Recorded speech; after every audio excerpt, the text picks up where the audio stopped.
So taken together, both of this, Yeah? Yes. taken together, both the National Reading Panel report and this report, developing literacy language learners, have been the cornerstone for evidence-based practices for English learners. And we're still learning more as more research in this area is completed. So Emily, you can go to the next slide.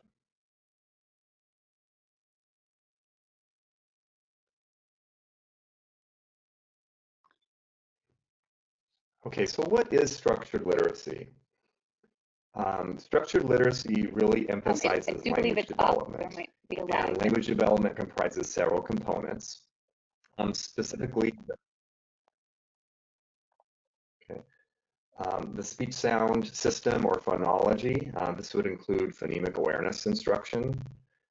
The writing system, orthography, which would include phonics. Next, we have syntax, which is the structure of sentences. This would also include grammar and the mechanics of language.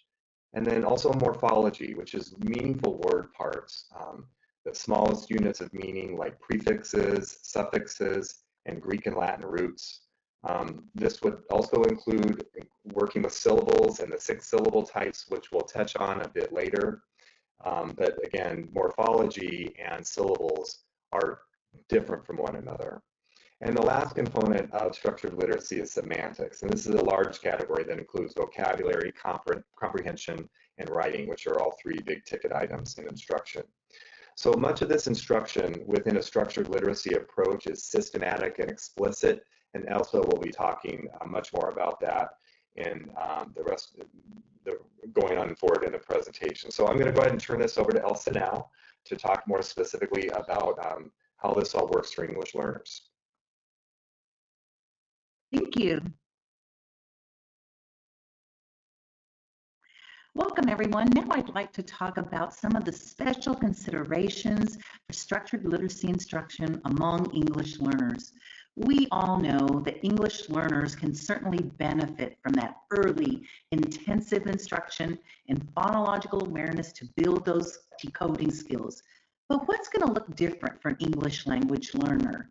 Well, we want to make sure that we make connections for the English learners from what they already know and using what they know, those familiar sounds in their language, to transferring and thinking about how those features transfer to English whenever possible. And I'd like to say you don't have to speak the language to know about those connections.